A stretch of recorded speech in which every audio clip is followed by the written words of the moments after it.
प्यारे बच्चों नमस्कार। आप सभी का स्वागत है आपके अपने YouTube channel RWS civil services पर। मेरा नाम है विनीत कुमार और आज फिर मैं आपके लिए लेकर आया हूं एक काफ़ी महत्वपूर्ण एडिटोरियल पीस। उसके बारे में जानते हैं, समझते हैं। आप सभी बच्चों का स्वागत है। जल्दी से जल्दी सभी बच्चे जुड़ जाएं। अंजलि यादव, आकाश सिंह, आप सभी का स्वागत है। जल्दी से सभी बच्चे आ जाएं। काफ़ी महत्वपूर्ण हम टॉपिक कवर करने वाले हैं, उसकी सभी डायमेंशन हम देखने वाले हैं। गुड इवनिंग सभी बच्चों को। गुड इवनिंग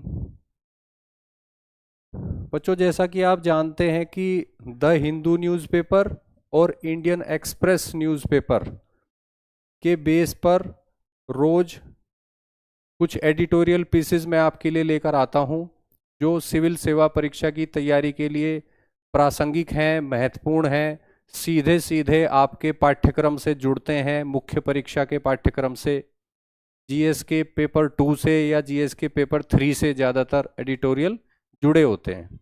ठीक है बच्चों, तो आज फिर मैं आपके लिए ऐसा ही एक एडिटोरियल लेकर आया हूँ। आसान भाषा में समझने की कोशिश करेंगे, तो सभी बच्चे जल्दी से एक्टिव हो जाएं, जल्दी से जुड़ जाएं। हम स्टार्ट करते हैं। ठीक है बच्चों, आज जो मैं एडिटोरियल पीस आपके लिए लेकर आया हूँ वो इंडियन एक्सप्रेस में आज पब्लिश हुआ है, इंडियन एक्सप्रेस में, और ये उसकी हेडलाइन है। ठीक है बच्चों, यहाँ पे बात हो रही है कि शहबाज शरीफ, आप जानते हैं वर्तमान में पाकिस्तान के जो प्रधानमंत्री हैं वो नवाज शरीफ के भाई शहबाज शरीफ हैं। तो शहबाज शरीफ जो हैं वो इस समय चाइना की यात्रा पर गए हुए हैं, चाइना की आधिकारिक यात्रा पर गए हुए हैं। तो वहाँ पर जो वो गए हैं तो उसी संदर्भ में क्या इश्यूज वो लेकर गए हैं, चाइना से उनकी क्या एक्सपेक्टेशन है, उसी से रिलेटेड ये आर्टिकल है।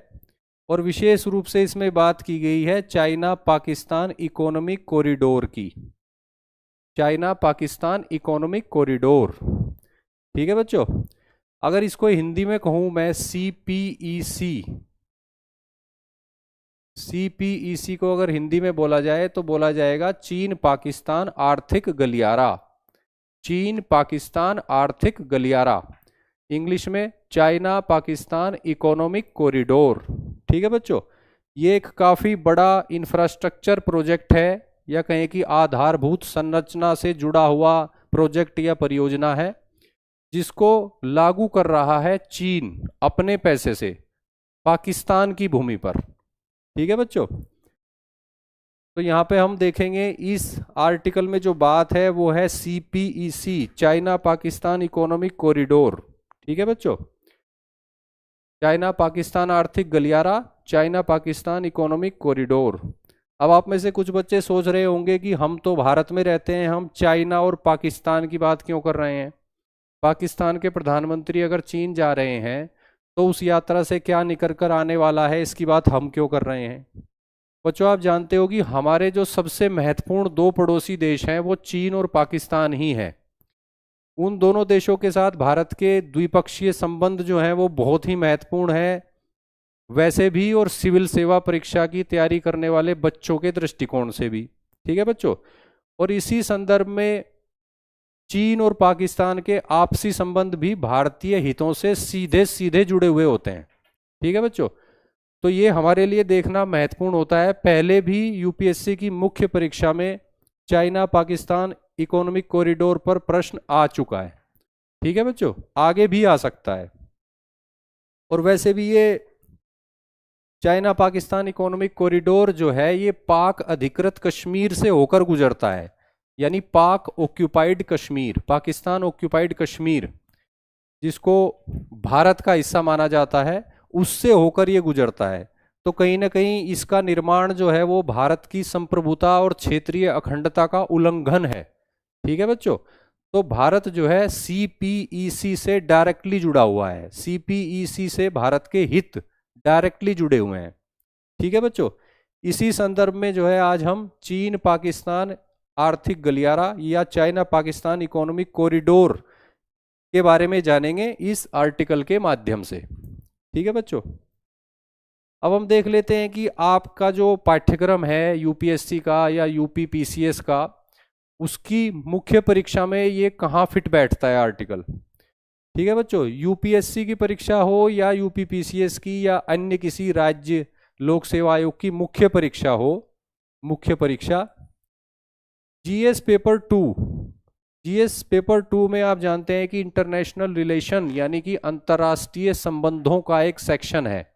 इंटरनेशनल रिलेशन यानी अंतर्राष्ट्रीय संबंध। ठीक है बच्चों, तो ये आईआर से जुड़ा हुआ, आईआर से जुड़ा हुआ आर्टिकल है।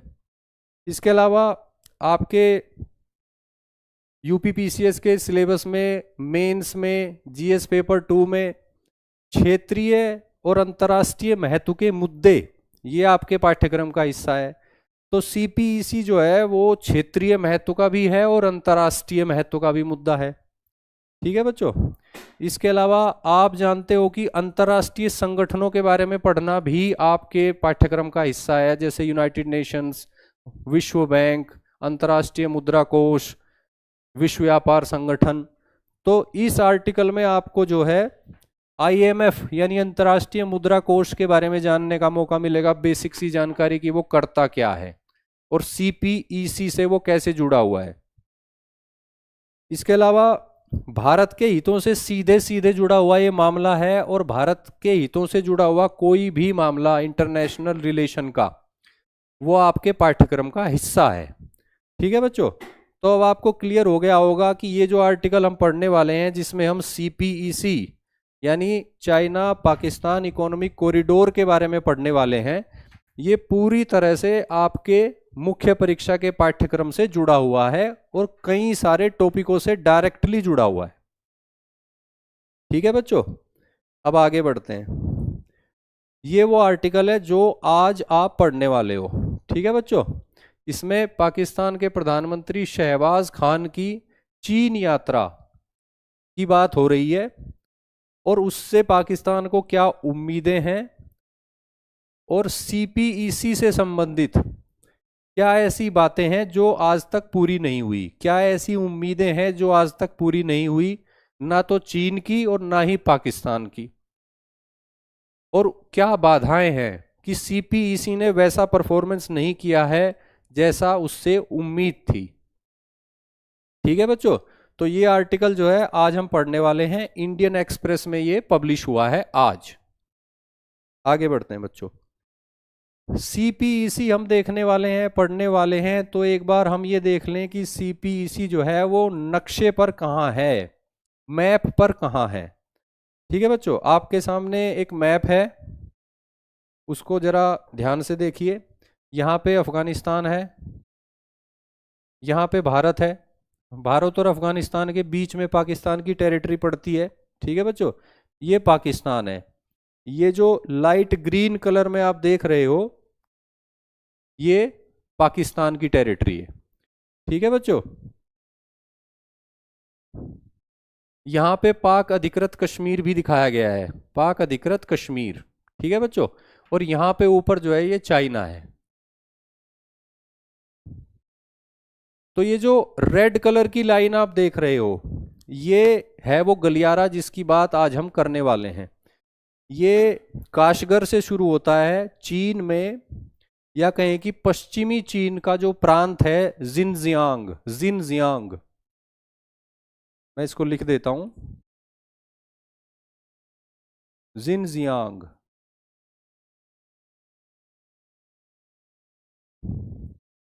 चीन के जिनजियांग प्रांत से शुरू होता है, काशगर नाम के शहर से, और फिर ये दक्षिण की तरफ जाते जाते जो है ये पाक अधिकृत कश्मीर में प्रवेश करता है, और फिर वहाँ से फिर ये जो है पाकिस्तान में प्रवेश करता है, पाकिस्तान के पंजाब प्रांत से गुजरता है, फिर जो है सिंध प्रांत से गुजरता है, और उसके बाद पाकिस्तान के बलूचिस्तान प्रांत में जाके ये समाप्त होता है हिंद महासागर के किनारे।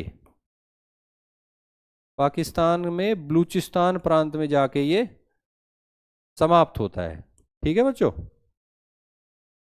तो ये जो लाइन आप देख रहे हैं ये ग्वादर बंदरगाह है, जहां पे जाके ये खत्म होता है, ग्वादर बंदरगाह।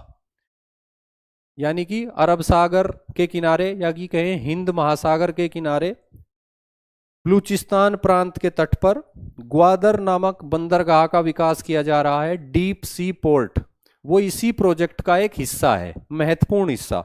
चीन की मदद से ही ग्वादर पोर्ट का विकास किया जा रहा है।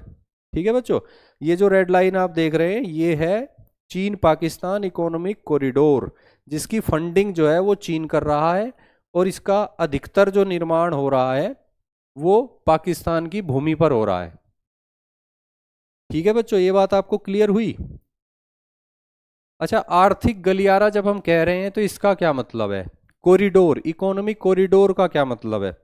इसका मतलब ये है कि सड़कें बनाई जाएंगी। बेसिकली ये जो है एक सड़क है और सड़क के पैरेलल जो है ये एक रेल नेटवर्क भी है, यानी रेल मार्ग भी है। सड़कें हैं और रेल मार्ग हैं। ठीक है बच्चों, और सड़कों और रेल मार्गों के दोनों तरफ कई तरह के इंफ्रास्ट्रक्चर प्रोजेक्ट जो है वो बनाने की प्लानिंग थी। उनमें से कुछ बन चुके हैं, कुछ जो है बनने की प्रक्रिया में है, जैसे पावर प्लांट, जैसे स्पेशल इकोनॉमिक जोन्स। कुल मिला के सड़कों का और रेल मार्गों का एक गलियारा बनाना है और उसके दोनों तरफ फिर आर्थिक गतिविधियों को प्रोत्साहन देना है। ठीक है बच्चों, और अगर चाइना के नज़रिए से देखा जाए तो चाइना के लिए ये कॉरिडोर इसलिए महत्वपूर्ण है कि चीन जो है अपनी ऊर्जा संबंधी जरूरतों के लिए, जैसे कच्चा तेल, उनके लिए वो पश्चिम एशिया पर निर्भर है, सऊदी अरेबिया पर, ईरान पर। ठीक है बच्चों, तो वो जो ऊर्जा संबंधी संसाधन जो है वो जाते हैं, वो चीन पहुंचते हैं हिंद महासागर के रास्ते। तो वो मलक्का स्ट्रेट यानी जलडमरू मध्य, मलक्का स्ट्रेट यानी मलक्का जलडमरू मध्य से गुजरते हैं। ठीक है बच्चों, ये जलडमरू मध्य जो है ये इंडोनेशिया और मलेशिया के बीच में है और काफी जो है मतलब नैरो, संकरा रास्ता है। अगर कभी युद्ध हो जाए किसी के साथ, जैसे सपोज करो भारत के साथ ही कोई तनाव हो गया चीन का, तो भारत उस रास्ते को ब्लॉक कर सकता है या ब्लॉक करने की कोशिश कर सकता है। और इस प्रोसेस में चीन को जो सप्लाई होती है पश्चिम एशिया से एनर्जी रिसोर्सेज की, जिनमें सबसे प्रमुख है कच्चा तेल, वो बाधित हो सकती है। तो इसलिए एक ऑल्टरनेटिव रूट बना रहा है, इनफैक्ट कई सारे ऑल्टरनेटिव रूट बना रहा है चीन, जिनमें से एक है ये वाला चाइना पाकिस्तान इकोनॉमिक कॉरिडोर। अब आप ये समझिए कि यहाँ पे पाकिस्तान हो गया, इधर ईरान है, इधर पश्चिम एशिया है। तो पश्चिम एशिया से एनर्जी रिसोर्सेज जो है वो ग्वादर बंदरगाह पर आ सकते हैं और ग्वादर बंदरगाह से वो रेल मार्गों के जरिए या ट्रकों के जरिए इस रास्ते से होते हुए वो चीन पहुंच सकते हैं। तो इस प्रोसेस से जब एनर्जी रिसोर्सेज गुजरेंगे तो मलक्का जलडमरू मध्य, जो कि एक वीक पॉइंट है चीन का, वो बाईपास हो जाएगा। यानी चीन को लगता है कि अगर ये कॉरिडोर अच्छी तरह से बन गया और एनर्जी रिसोर्सेज की सप्लाई पश्चिम एशिया से चीन को इस रास्ते से होने लगी, तो फिर चीन जो है वो सामरिक रूप से थोड़ा सा बेटर कंडीशन में होगा, अच्छी स्थिति में होगा। आप सभी बच्चे मेरी बात समझ पा रहे हैं? राधा जी गुड इवनिंग, आप सभी को गुड इवनिंग। ठीक है बच्चों, आगे बढ़ते हैं। तो आपने जो है ये चीन पाकिस्तान आर्थिक गलियारा जो है ये देख लिया। ये रेड कलर की जो लाइन है ये वही है, यानी सड़कें और रेल मार्ग, और उसके दोनों तरफ जो है आर्थिक गतिविधियों को प्रोत्साहन देने के लिए विशेष आर्थिक क्षेत्र और इसी तरह की अन्य इंफ्रास्ट्रक्चर। ठीक है बच्चों, आगे बढ़ते हैं। संदर्भ क्या है इस आर्टिकल के लिखे जाने का और हमारे द्वारा इस आर्टिकल को पिक करने का आपको पढ़ाने के लिए? उसका संदर्भ वैसे मैं आपको बता चुका हूं। पाकिस्तान के जो प्रधानमंत्री हैं शहबाज शरीफ जो हैं वो 5 दिन की आधिकारिक यात्रा पर चीन गए हुए हैं। 5 दिन की आधिकारिक यात्रा पर चीन जो है वो गए हुए हैं। ठीक है बच्चों, और सबसे बड़ी जो एक्सपेक्टेशन उनकी है, या कहें कि सबसे बड़ी उम्मीद जो उनको इस यात्रा से है या पाकिस्तान को इस यात्रा से है, वो है चीन पाकिस्तान आर्थिक गलियारा के दूसरे चरण की औपचारिक घोषणा। दूसरा चरण यानी कि सेकंड फेज। अभी तक जिस प्रोजेक्ट पे काम चल रहा है वो चीन पाकिस्तान आर्थिक गलियारे का फर्स्ट फेज है, पहला चरण। ठीक है बच्चों, अब पाकिस्तान चाहता है कि उसी गलियारे का, उसी परियोजना का दूसरे चरण की घोषणा चीन कर दे कि दूसरे चरण में वो कितने अरब डॉलर का निवेश जो है वो पाकिस्तान में करने वाला है।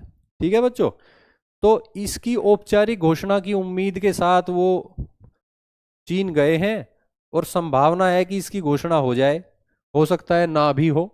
ठीक है बच्चों, लेकिन इस संदर्भ में जो है चीन पाकिस्तान इकोनॉमिक कॉरिडोर जो है वो चर्चा का विषय बना है। उसकी प्रोग्रेस कैसी चल रही है, कैसी नहीं चल रही है, उसको न्यूज़पेपर में आर्टिकल वगैरह उसको लेकर आ रहे हैं। ठीक है बच्चों, तो हम CPEC जो है वो इसी संदर्भ में आज हम पढ़ने वाले हैं। ठीक है बच्चों, ये वो संदर्भ है जिसमें आर्टिकल पब्लिश हुआ है और हम इस आर्टिकल को पढ़ रहे हैं।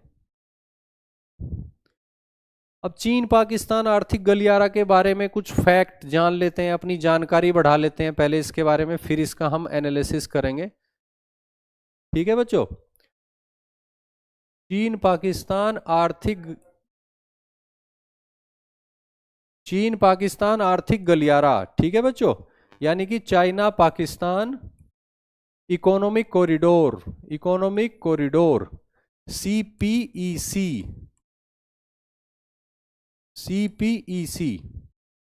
ठीक है बच्चों, ये एक आधारभूत संरचना का विकास करने वाली परियोजना है, यानी कि इंफ्रास्ट्रक्चर प्रोजेक्ट है। ठीक है बच्चों, इंफ्रास्ट्रक्चर प्रोजेक्ट ये वर्ष 2015 में प्रारंभ हुआ था, 2015 में। और इस प्रोजेक्ट के अंतर्गत जो है कुल निवेश जो करने वाला है चीन पाकिस्तान में वो है 62 अरब डॉलर। 62 अरब डॉलर टोटल जो परियोजना है, ये 62 अरब डॉलर की परियोजना है। ठीक है बच्चों, 2015 में ये शुरू हुई है। और चीन के जो राष्ट्रपति हैं शी जिनपिंग, उन्होंने इससे भी बड़ी एक परियोजना शुरू करी थी 2013 में, जिसको कहा जाता है belt and road initiative. Belt and road initiative, Hindi में कह सकते हैं बेल्ट एंड रोड पहल। ठीक है बच्चों, इसको बोलते हैं BRI। क्या बोलते हैं? BRI। इसके अलावा BRI को चीन में वन बेल्ट और वन रोड भी बोलते हैं, OBOR, one belt one road परियोजना। ठीक है बच्चों, तो जो चीन के राष्ट्रपति हैं शी जिनपिंग, उनके द्वारा 2013 में एक बहुत ही बड़ी परियोजना की घोषणा करी गई, जिसको कहा गया बेल्ट एंड रोड इनिशिएटिव यानी BRI। और उसी को चीन में कहा जाता है one belt one road project. ठीक है बच्चों, इसी बड़ी परियोजना का महत्वपूर्ण भाग है चीन पाकिस्तान आर्थिक गलियारा। चीन पाकिस्तान आर्थिक गलियारा। ठीक है बच्चों, BRI जो प्रोजेक्ट है या OBOR जो प्रोजेक्ट है, उसके अंतर्गत 6 लैंड कॉरिडोर्स बनाए जाने हैं, यानी पूरे विश्व में 6 जमीनी गलियारे बनाए जाने हैं, 6। उनमें से एक है CPEC। ठीक है बच्चों, 6 लैंड इकोनॉमिक कॉरिडोर्स की प्लानिंग है, उन्हें एग्जीक्यूट करा जा रहा है डिफरेंट लेवल पर। और उनमें से काफी महत्वपूर्ण है, उनमें से एक है चीन पाकिस्तान इकोनॉमिक कॉरिडोर। ठीक है बच्चों, अब थोड़ा सा BRI के बारे में जान लेते हैं पहले।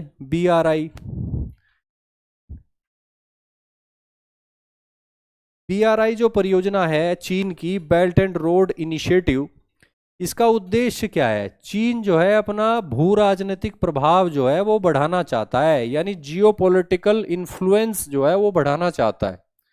तमाम तरह के देशों में चीन के पास काफी सरप्लस मनी है।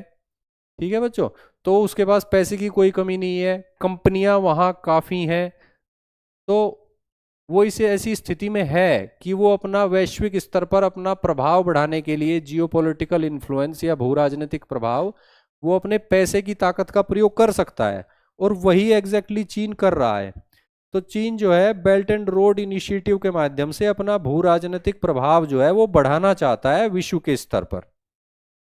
और इसीलिए 100 से अधिक देशों में 100 से अधिक देशों में, मोर देन 100 कंट्रीज में जो है बेल्ट एंड रोड इनिशिएटिव जो है उसको इंप्लीमेंट किया जा रहा है। ये भी इंफ्रास्ट्रक्चर प्रोजेक्ट ही है। ठीक है बच्चों, 100 से अधिक देशों में BRI को एग्जीक्यूट किया जा रहा है और इसके अंतर्गत जो है आधारभूत परियोजनाओं में निवेश कर रहा है चीन, यानी इंफ्रास्ट्रक्चर प्रोजेक्ट्स में निवेश कर रहा है चीन। ठीक है बच्चों, और टोटल जो निवेश करने वाला है वो कई सौ अरब डॉलर है, कई सौ अरब डॉलर।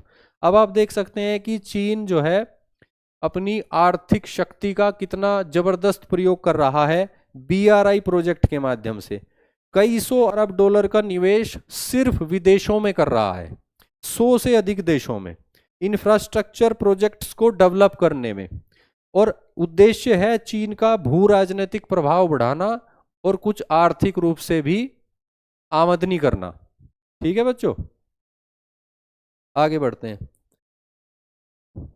चीन पाकिस्तान आर्थिक गलियारे की बात हम कर रहे हैं, इसके बारे में और जानकारी ले लेते हैं। ठीक है बच्चों, CPEC जो कि BRI का भाग है, चीन पाकिस्तान इकोनॉमिक कॉरिडोर जो बेल्ट एंड रोड इनिशिएटिव का भाग है, उसके अंतर्गत किस तरह का निर्माण कार्य किया जाता है वो देख लेते हैं एक बार। जैसे विद्युत परियोजनाएं, यानी पावर प्लांट्स लगाए जाते हैं जिससे कि इलेक्ट्रिसिटी जनरेट हो। ठीक है बच्चों, इसके अलावा सड़कें बनाई जा रही हैं, रेल मार्ग बिछाए जा रहे हैं और बंदरगाहों का विकास किया जा रहा है। जैसे कि ग्वादर बंदरगाह की बात मैंने करी जो बलूचिस्तान प्रांत में है, अरब सागर के किनारे है और चीन पाकिस्तान इकोनॉमिक कॉरिडोर का दक्षिणी छोर है। ग्वादर बंदरगाह पर ही जाके CPEC समाप्त होता है। ठीक है बच्चों, तो इस तरह के इंफ्रास्ट्रक्चर प्रोजेक्ट्स का विकास किया जा रहा है और ये सभी बेसिक चीजें हैं। जब ये निर्माण हो जाएगा उसके बाद उन क्षेत्रों में, यानी कि आर्थिक गलियारे के इर्द गिर्द दोनों साइड में इकोनॉमिक एक्टिविटी को प्रोत्साहन मिलेगा, वो अंतिम उद्देश्य है। ठीक है बच्चों, सड़कें बन गई, रेल मार्ग बन गए, इलेक्ट्रिसिटी की व्यवस्था हो गई और बंदरगाह तक पहुंच सुनिश्चित हो गई।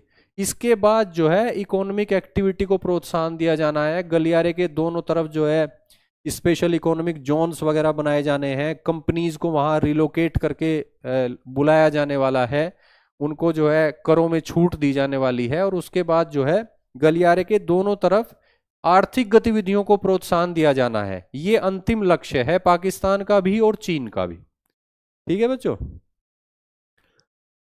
CPEC का उद्देश्य देख लेते हैं। CPEC का उद्देश्य क्या है? CPEC का उद्देश्य मैं आपको बता चुका हूं, चीन को हिंद महासागर से जोड़ना इसका उद्देश्य है। अगर बेसिक बात की जाए तो चीन को हिंद महासागर यानी कि अरब सागर से जोड़ना सीधे, डायरेक्टली। ठीक है बच्चों, मलक्का जल संधि से होकर नहीं। ठीक है बच्चों, चीन को सीधे हिंद महासागर से जोड़ना पाकिस्तान के रास्ते, जमीन के रास्ते। इसके अलावा एक और महत्वपूर्ण बात मैं बताई है आपको, वो है CPEC जो है वो पाक अधिकृत कश्मीर से होकर गुजरता है। चीन पाकिस्तान इकोनॉमिक कॉरिडोर जो है वो पाक अधिकृत कश्मीर से होकर गुजरता है और यहां पर जो है भारत के हित सीधे सीधे CPEC से टकरा जाते हैं। ठीक है बच्चों,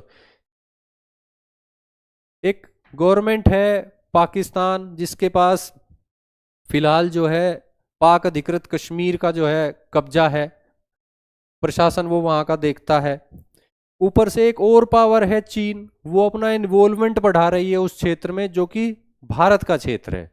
ठीक है बच्चों, तो ये भारत की एकता और क्षेत्रीय अखंडता के लिए उल्लंघन है, भारत की संप्रभुता का उल्लंघन है, तो भारत इसका काफी विरोध करता है। भारत चीन के जो द्विपक्षीय संबंध हैं उसका एक महत्वपूर्ण फैक्टर ये भी है कि भारत चीन पाकिस्तान इकोनॉमिक कॉरिडोर का विरोध इस आधार पर करता है कि यह कॉरिडोर पाक अधिकृत कश्मीर से होकर गुजरता है। ठीक है बच्चों, पाकिस्तान का इसमें फायदा है क्योंकि अगर भारत कभी POK को वापस लेने की कोशिश करेगा तो चीन के भी हित POK में अब हो जाएंगे जब वहां पे CPEC POK से गुजरेगा, तो कहीं ना कहीं फिर वो जो मैटर होगा उसमें फिर चीन का भी इन्वॉल्वमेंट हो जाएगा और ये द्विपक्षीय मामला ना होके ये त्रिपक्षीय डिस्प्यूट बन जाएगा। ठीक है बच्चों, ट्राइलेटरल डिस्प्यूट। तो कुल मिलाकर सीपीईसी जो है वो पाक अधिकृत कश्मीर के रास्ते होकर जाता है चीन। इसके अलावा चीन का उद्देश्य सीपीईसी के माध्यम से यह भी है कि वो पाकिस्तान पर प्रभाव स्थापित करे, पाकिस्तान पर अपना प्रभाव स्थापित करे, क्योंकि चीन की जो भी भू राजनीतिक कैलकुलेशन है अपने हितों को लेकर, उसमें पाकिस्तान की जो लोकेशन है वो काफ़ी महत्वपूर्ण है। चीन हिंद महासागर से दूर है और पाकिस्तान के रास्ते, इस परियोजना के रास्ते जो है हिंद महासागर का डायरेक्ट एक्सेस मिल सकता है, मिल चुका है, मिल रहा है चीन को। तो चीन चाहेगा कि पाकिस्तान पर उसका प्रभाव स्थापित रहे। ठीक है बच्चों, सीपीईसी ने अब तक क्या प्रोग्रेस करी है? चीन पाकिस्तान इकोनॉमिक कॉरिडोर ने अब तक क्या प्रोग्रेस करी है वो देख लेते हैं। पहला चरण जो है वो चल रहा है, इसकी बात हम कर चुके हैं, क्योंकि दूसरे चरण की घोषणा की उम्मीद लेकर जो है पाकिस्तान के प्रधानमंत्री चीन गए हैं। ठीक है बच्चों, यानी पहला चरण जो है वो चल रहा है। पहले चरण में जो फोकस रहा वो किस पर रहा? वो रहा आधारभूत संरचना पर, जैसे कि सड़कें, रेल, बंदरगाह और विद्युत परियोजनाएं, और इसके अलावा स्पेशल इकोनॉमिक जोन्स पर भी ध्यान दिया गया, उनके निर्माण पर, स्पेशल इकोनॉमिक जोन्स। ठीक है बच्चों, यानी इंफ्रास्ट्रक्चर प्रोजेक्ट्स का विकास किया जा रहा है प्रथम चरण में। अब स्थिति देख लेते हैं कि कितना प्रोग्रेस कर रहे हैं ये प्रोजेक्ट कितनी तेजी से आगे बढ़ रहे हैं। ठीक है बच्चों, विद्युत परियोजनाओं की अगर बात करें सीपीईसी के अंतर्गत यानी चीन पाकिस्तान इकोनॉमिक कॉरिडोर के अंतर्गत, तो 21 में से 14 कंप्लीट हुए हैं। 21 में से 14 कंप्लीट हुए हैं, 7 जो है वो इनकम्प्लीट हैं। ठीक है बच्चों, यानी यहाँ भी प्रोजेक्ट्स जो है वो काफी पीछे चल रहे हैं, स्लो प्रोग्रेस है। यातायात परियोजनाओं की अगर बात करें, यातायात परियोजना यानी ट्रांसपोर्टेशन प्रोजेक्ट्स, जैसे कि लंबी दूरी की सड़कें या लंबी दूरी के रेल मार्ग, तो उनमें से 24 में से सिर्फ 6 ही कंप्लीट हुए हैं। 24 में से सिर्फ 6 कंप्लीट हुए हैं और 13 पर तो अभी काम भी शुरू नहीं हुआ है। ठीक है बच्चों, तो यहां पर भी काफी पीछे चल रहा है।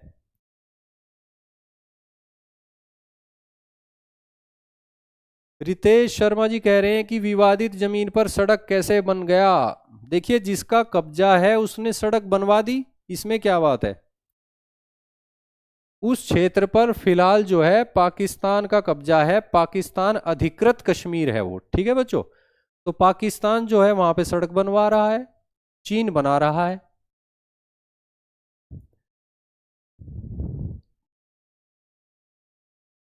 आगे बढ़ते हैं बच्चों। स्पेशल इकोनॉमिक जोन्स की बात करें अगर, तो 9 में से 4 पर ही कुछ कार्य चल रहा है, बाकी पर कार्य शुरू नहीं हुआ है। 9 में से 4 पर कार्य चल रहा है,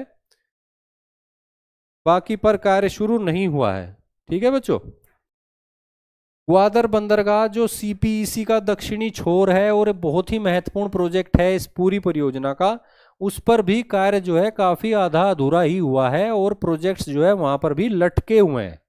ठीक है बच्चों, कुल मिलाकर सीपीईसी पर उतनी तेजी से, उतनी प्रभावशीलता से कार्य नहीं हो रहा है जितना उम्मीद करी थी चीन ने और पाकिस्तान ने। ठीक है बच्चों, अब हम देख लेते हैं कि कितना निवेश कर चुका है चीन इस परियोजना पर। इस परियोजना पर चीन कितना निवेश कर चुका है। ठीक है बच्चों, 2022 तक निवेश कितना हुआ है? 25 अरब डॉलर से थोड़ा ज्यादा, 25 अरब डॉलर से थोड़ा ज्यादा, यानी कुल जो निवेश प्रस्तावित है इस पर वो है 62 बिलियन डॉलर। 62 बिलियन डॉलर, और अभी तक कितना हुआ है 2022 तक? 25 बिलियन डॉलर। ठीक है बच्चों, इतना निवेश ऑलरेडी हो चुका है। 62 बिलियन डॉलर में से 25 बिलियन डॉलर का हो चुका है। सेज की फुल फॉर्म होती है स्पेशल इकोनॉमिक जोन, विशेष आर्थिक क्षेत्र, सेज विशेष आर्थिक क्षेत्र, उसका मतलब ये होता है कि इंडिया में भी है सेज, तो गवर्नमेंट बनाती है। उसमें ये होता है कि इंफ्रास्ट्रक्चर बेसिक डेवलप कर दी जाती है एक क्षेत्र में, और उसे जो है विशेष आर्थिक क्षेत्र घोषित कर दिया जाता है, और कंपनीज को इनवाइट किया जाता है कि वो वहां आए और उस इंफ्रास्ट्रक्चर का लाभ उठा के अपना बिजनेस ग्रो करें। और सेज में कंपनियां आए या नई कंपनियां वहां पे स्थापित हो, इसके लिए सरकार सेज में कई सारी छूट देती है कंपनियों को, जैसे कि टैक्स में छूट कई तरह से दी जाती है। तो कुल मिलाकर कुछ विशेष क्षेत्रों में आर्थिक गतिविधि को बढ़ावा देने के लिए विशेष आर्थिक क्षेत्रों यानी स्पेशल इकोनॉमिक जोन्स की स्थापना करी जाती है। ठीक है बच्चों, $62 बिलियन में से $25 बिलियन का निवेश ऑलरेडी हो चुका है। आगे देखते हैं बच्चों, सीपीईसी जो इतना धीमा चल रहा है, सीपीईसी के धीमे होने का कारण क्या है? पाकिस्तान में भ्रष्टाचार और लाल फीता शाही यानी रेड टेपिज्म और करप्शन। पाकिस्तान में करप्शन काफी है, लाल फीता शाही काफी है, उसकी वजह से जो है प्रोजेक्ट डिले होते हैं, फाइलें जो हैं वो मूव नहीं करती हैं। ठीक है बच्चों, आप समझ पा रहे हैं? प्रिया जी, राधा, ठीक है बच्चों। सीपीईसी जो परियोजना है वो चीन की परियोजना है, चीन का काफी प्रभाव है पाकिस्तान की सरकार पे, काफी इंपॉर्टेंट और अर्जेंट प्रोजेक्ट है, प्रेस्टिजियस प्रोजेक्ट है। उसके बाद भी सीपीईसी जो है वो धीमी गति से आगे बढ़ रहा है। इसकी वजह कई है, वो देख लेते हैं। एक तो है कि पाकिस्तान में भ्रष्टाचार और लाल फीता शाही है, दूसरा पाकिस्तान में राजनीतिक अस्थिरता की स्थिति रहती है। आप जानते हैं वहां पे जो पॉलिटिकल पार्टीज हैं वो एक दूसरे की का पैर खींचती रहती हैं, प्लस जो है मिलिट्री वहां पे राजनीतिक भूमिका निभाती है। कभी किसी राजनेता को जेल में डाल दिया जाता है, जैसे इमरान खान वगैरह को, तो वहां पे राजनीतिक अस्थिरता रहती है, और राजनीति जब अस्थिर रहेगी तो विकास कार्य जो है वो बाधित होता है। तो ये एक कारण है। इसके अलावा बलूचिस्तान से जो गुजरता है, या कहें कि सीपीईसी का जो सबसे दक्षिणवर्ती भाग है वो पाकिस्तान के बलूचिस्तान प्रांत से गुजरता है, और बलूचिस्तान प्रांत में जो है वो अशांति की स्थिति है, वो थोड़ा सा अशांत प्रांत है, आर्थिक रूप से पिछड़ा हुआ है। वहाँ के लोगों को लगता है कि पंजाब के लोग जो हैं और उसके बाद सिंध के लोग जो हैं वो पाकिस्तान की राजनीति को, प्रशासन को, अर्थव्यवस्था को डोमिनेट करते हैं, और बलूचिस्तान को इग्नोर किया जाता है। तो इसलिए बलूचिस्तान में अशांति है, राजनीतिक अशांति है, वैसी भी कानून और व्यवस्था वहाँ की थोड़ी खराब है। तो बलूचिस्तान से गुजरता है, और ग्वादर पोर्ट जो है वो भी बलूचिस्तान में ही पड़ता है। तो वहाँ पे अशांति है, इससे जो है डिस्टर्ब होती है एक्टिविटी।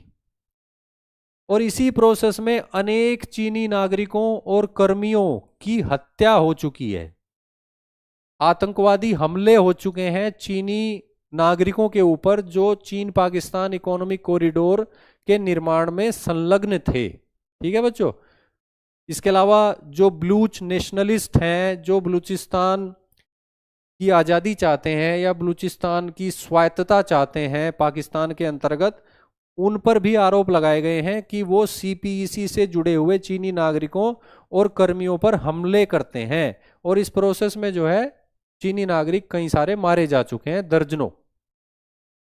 तो जब ऐसा होता है तो फिर प्रोजेक्ट को नुकसान पहुंचता है, उसकी गति धीमी हो जाती है। इसके अलावा बलूचिस्तान के जो लोग हैं उनकी अपनी चिंताएं और समस्याएं हैं इस प्रोजेक्ट को लेकर। भाई एक प्रोजेक्ट जो है वो बलूचिस्तान से गुजर रहा है, बलूचिस्तान में इंफ्रास्ट्रक्चर बन रही है, लेकिन स्थानीय लोगों को उससे कोई लाभ नहीं है। जो वहाँ पे दलाल हैं, ठेकेदार हैं, प्रॉपर्टी डीलर्स हैं इस प्रोजेक्ट से जुड़े हुए, वो सारे पंजाबी हैं या सिंधी हैं, बलूचिस्तान वालों को लाभ नहीं है। इसके अलावा इंफ्रास्ट्रक्चर बनाने के साथ साथ कुछ स्कूल वगैरह बनाने के प्रावधान हैं, कुछ हॉस्पिटल्स वगैरह बनाने के प्रावधान हैं, उनको एग्जीक्यूट नहीं करा जाता है। बलूचिस्तान के जो लोकल लोग हैं उनको नौकरियां नहीं दी जाती हैं, मजदूरी करने का अवसर भी नहीं मिलता सीपीईसी में। ठीक है बच्चों, तो ऐसे में बलूचिस्तान के जो लोग हैं वो, उनकी अपनी चिंताएं और समस्याएं हैं जिसकी वजह से अशांति है उस क्षेत्र में, और सीपीईसी प्रोजेक्ट के एग्जीक्यूशन में डिले होता है इन सब चीजों से। ठीक है बच्चों, और यही बात यहां पर भी है कि सीपीईसी का जो लाभ है, इतने बड़े प्रोजेक्ट का जो लाभ है जिसमें $25 बिलियन ऑलरेडी निवेश हो चुका है, उसका लाभ जो है गरीब बलूच लोगों तक नहीं पहुंच रहा है, गरीब बलूच लोगों तक नहीं पहुंच रहा है। ठीक है बच्चों, स्थानीय स्तर पर विद्यालयों, अस्पतालों आदि का निर्माण जो है वो नहीं किया जाता, उनको कोई लाभ नहीं हो रहा है इससे। पंजाब और सिंध के जो ठेकेदार हैं, दलाल हैं, प्रॉपर्टी डीलर्स हैं, उनको लाभ होता है इस प्रोजेक्ट से। बलूचिस्तान के स्थानीय लोगों को इससे लाभ नहीं होता है। ठीक है बच्चों, तो इसी वजह से बलूचिस्तान में अशांति है, इस परियोजना को लेकर असंतोष है, और इसकी वजह से ये प्रोजेक्ट जो है डिले होता है, धीमा होता है। आगे बढ़ते हैं, सीपीईसी के बारे में और जानकारी लेते हैं। पाकिस्तान की जो कुल मिला के सिक्योरिटी सिचुएशन है, सिक्योरिटी सिचुएशन जिसकी बात हमने करी, जिसमें जो है चाइना के नागरिक मारे जा रहे हैं कई सारे, वो चीन के लिए चिंता का विषय है। चीन ये तो कतई नहीं चाहेगा कि चीन के नागरिक जो है पाकिस्तान में जो है आतंकवादियों के द्वारा या अलगाववादियों के द्वारा मारे जाएं। ठीक है बच्चों, तो चीन जो है सीपीईसी को लेकर चिंतित है, क्योंकि पाकिस्तान की सिक्योरिटी सिचुएशन जो है वो खराब है, वो अच्छी नहीं है। लेकिन पाकिस्तान की नज़र से अगर देखें तो पाकिस्तान की जो क्राइसिस में इकोनॉमी है, पाकिस्तान की इकोनॉमी काफ़ी कई सालों से काफ़ी क्राइसिस में चल रही है। अगर आप बच्चों न्यूज़पेपर वगैरह देखते हो तो आपको पता होगा पाकिस्तान की इकोनॉमी क्राइसिस में है, वहाँ पे फिनेंशियल क्राइसिस की स्थिति है। तो ऐसे में सीपीईसी का जो प्रोजेक्ट है जिसके अंतर्गत काफ़ी निवेश आता है चीन से, वो पाकिस्तान के लिए काफ़ी महत्वपूर्ण है। तो पाकिस्तान चाहता है कि ये प्रोजेक्ट आगे बढ़े, इसके माध्यम से निवेश आए। लेकिन वर्तमान स्थिति क्या है कि सीपीईसी जो है उससे आधारभूत संरचना का तो विकास हुआ है, यानी इंफ्रास्ट्रक्चर तो डेवलप हुई है, लेकिन इंफ्रास्ट्रक्चर अपने आप में कोई साध्य नहीं है। ठीक है बच्चों, इंफ्रास्ट्रक्चर के बेस पर इकोनॉमिक प्रोडक्टिविटी बढ़नी चाहिए, इकोनॉमिक एक्टिविटी में तेजी आनी चाहिए, इकोनॉमिक ग्रोथ में तेजी आनी चाहिए और आर्थिक विकास होना चाहिए, तभी तो इंफ्रास्ट्रक्चर का कोई लाभ है। तो सीपीईसी से अब तक इंफ्रास्ट्रक्चर तो बेहतर हुई है, इसमें तो कोई डाउट नहीं है। लेकिन अगर हम बात करें आर्थिक उत्पादकता और आर्थिक ग्रोथ की, इकोनॉमिक ग्रोथ की, तो इसमें तेजी नहीं आई है, इसमें तेजी नहीं आई है। ठीक है बच्चों, अब ये चिंता का विषय है पाकिस्तान के लिए। कितने रोजगार जनरेट होने का अनुमान था वो देख लेते हैं। 20 लाख रोजगार इससे जनरेट होंगे, ये अनुमान था सीपीईसी से। ठीक है बच्चों, 20 लाख रोजगार का अनुमान था, और अभी तक जो है 2.5 लाख का सरकारी आंकड़ा है। और सरकारी आंकड़ा जो होते हैं वो आप जानते हो कि वो उतना विश्वसनीय तो नहीं ही होगा, पाकिस्तान की सरकार द्वारा दिया गया आंकड़ा। तो सरकार कह रही है कि 2.5 लाख रोजगार जनरेट हुए हैं, लेकिन 20 लाख रोजगार का टारगेट था। तो समझ के चलिए कि कितने कम रोजगार जनरेट हो रहे हैं। और उसकी वजह यह है कि चीन की जो कंपनियां हैं, सीपीईसी को बनाने के लिए चीन पैसे दे रहा है। दूसरा, जो प्रोजेक्ट को एग्जीक्यूट कर रही हैं वो कंपनियां चीन की हैं, और वो सभी सामान और यहां तक कि कर्मचारी, श्रमिक, इंजीनियर, हर कोई चीन से ही लेकर आती हैं। समझ रहे हैं बच्चों? यानी पाकिस्तान में इतना बड़ा प्रोजेक्ट बन भी रहा है, लेकिन उसमें पाकिस्तान की कंपनियों की, पाकिस्तान के जो स्किल्ड वर्कर्स हैं उनकी, या पाकिस्तान की जो लेबर क्लास है उनकी भूमिका काफी कम है। ठीक है बच्चों, चीन की कंपनियां पार्टनरशिप नहीं करती किसी प्रोजेक्ट को एग्जीक्यूट करने में पाकिस्तान की कंपनियों के साथ, तो पाकिस्तान की कंपनियों को कुछ सीखने को भी नहीं मिलता। ठीक है बच्चों, मशीनें वगैरह सभी चीन से आती हैं, तो मशीनों का उत्पादन या उनके कलपुर्जों का उत्पादन भी पाकिस्तान में प्रोत्साहित नहीं होता, उससे भी कोई इकोनॉमिक एक्टिविटी नहीं होती। जितने भी स्किल्ड वर्कर हैं वो चीनी हैं, तो पाकिस्तान के स्किल्ड वर्कर्स को इस प्रोजेक्ट में रोजगार भी नहीं मिलता, और श्रमिकों के लेवल पर भी बलूचिस्तान के लोगों को तो इन्वॉल्व नहीं ही किया जाता। ठीक है बच्चों, तो कुल मिलाकर स्थिति ये है कि प्रोजेक्ट है, बन रहा है, सारी बातें हैं, लेकिन उससे कई फायदे जो होने की उम्मीद थी वो नहीं हो रहे हैं। ठीक है बच्चों, चीनी कंपनियां जो हैं अपने कर्मचारी, अपनी मशीनें व अपना सामान अन्य सारा चीन से लाती हैं। ठीक है बच्चों, तो इससे पाकिस्तान कई मामलों में पाकिस्तान को नुकसान उठाना पड़ रहा है। आगे बढ़ते हैं। पाकिस्तान जो है कर्ज में दबता जा रहा है, कर्ज में दबा पाकिस्तान। पाकिस्तान वैसे भी कर्ज में दबा हुआ है क्योंकि उसकी अर्थव्यवस्था संकट में है, जैसा कि मैंने अभी बताया, और चीन द्वारा दिए गए पैसे से भी वो कर्ज में दबता जा रहा है। अगर अंतर्राष्ट्रीय मुद्रा कोष यानी आईएमएफ की बात करें, तो आईएमएफ की एक रिपोर्ट के अनुसार वर्तमान में पाकिस्तान पर 126 अरब डॉलर का बाहरी कर्ज है। 126 अरब डॉलर का बाहरी कर्ज है पाकिस्तान के ऊपर। उसमें से 30 अरब डॉलर जो है वो चीन का है, यानी चीन को देना है।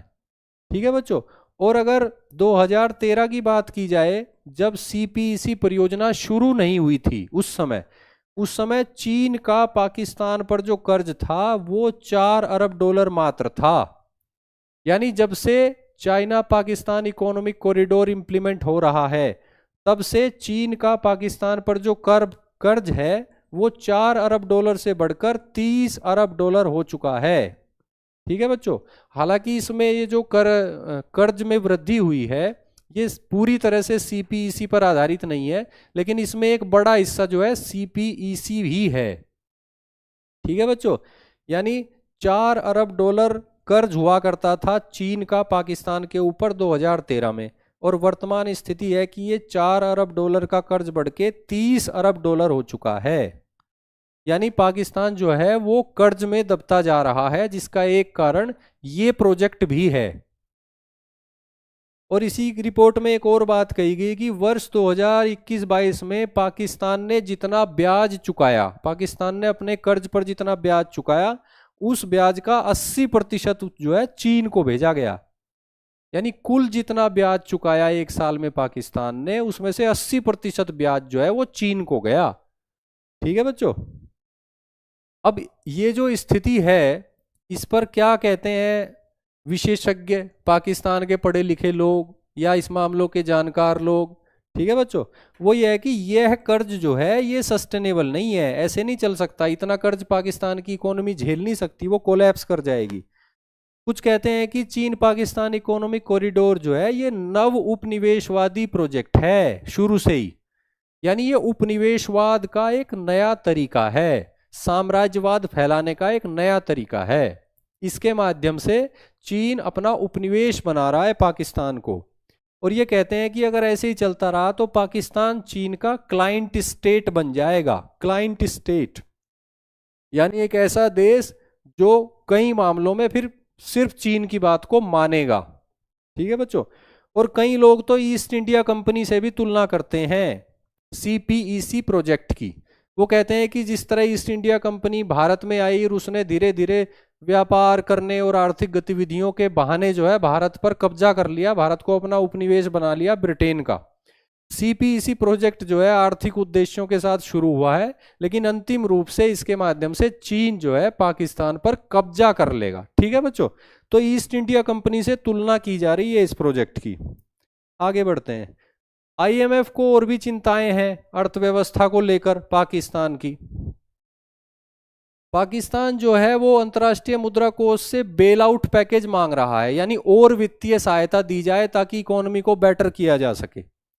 अब ऐसे में अंतर्राष्ट्रीय मुद्रा कोष को लगता है कि अगर और वित्तीय सहायता दी गई पाकिस्तान को तो पाकिस्तान उस पैसे से चीन के कर्ज का ब्याज चुका देगा।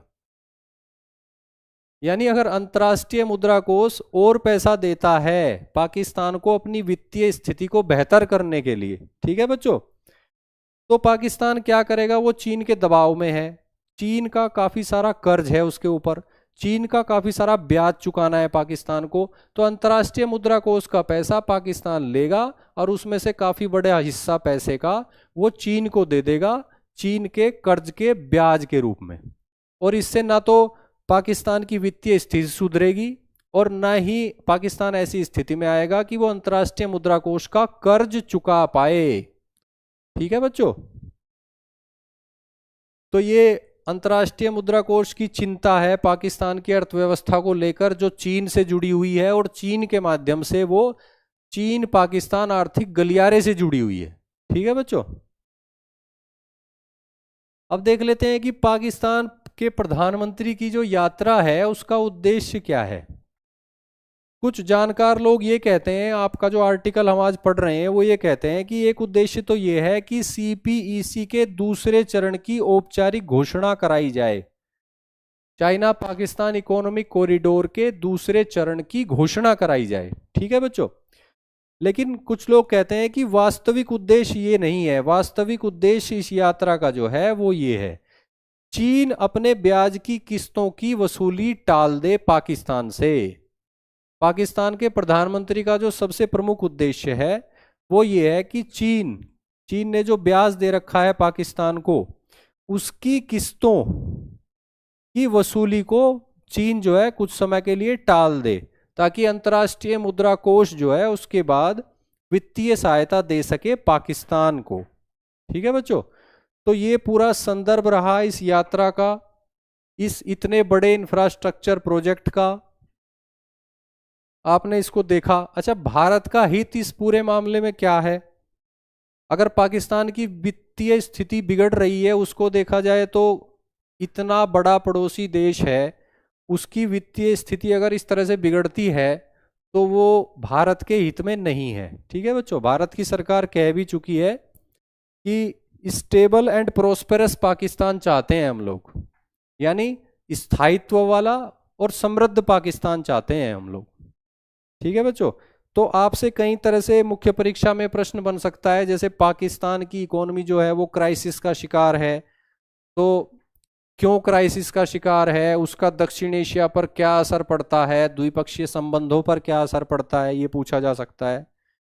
इसके अलावा अंतर्राष्ट्रीय मुद्रा कोष कर्ज दे रहा है पाकिस्तान को, चीन के कर्ज में ऑलरेडी दबा हुआ है पाकिस्तान, और चीन की जो ये परियोजनाएं हैं जैसे बेल्ट एंड रोड इनिशिएटिव या जिसे कहें one belt one road initiative, इसके पीछे ये आरोप लगाया जाता है कि चीन का वास्तविक उद्देश्य यही है कि वो काफ़ी सारे ऐसे देशों को जो बहुत ज़्यादा समृद्ध नहीं है उनको काफ़ी कर्ज दे और उसके बाद कर्ज के जाल में उनको फंसा ले और उन पर राजनीतिक प्रभाव स्थापित करे।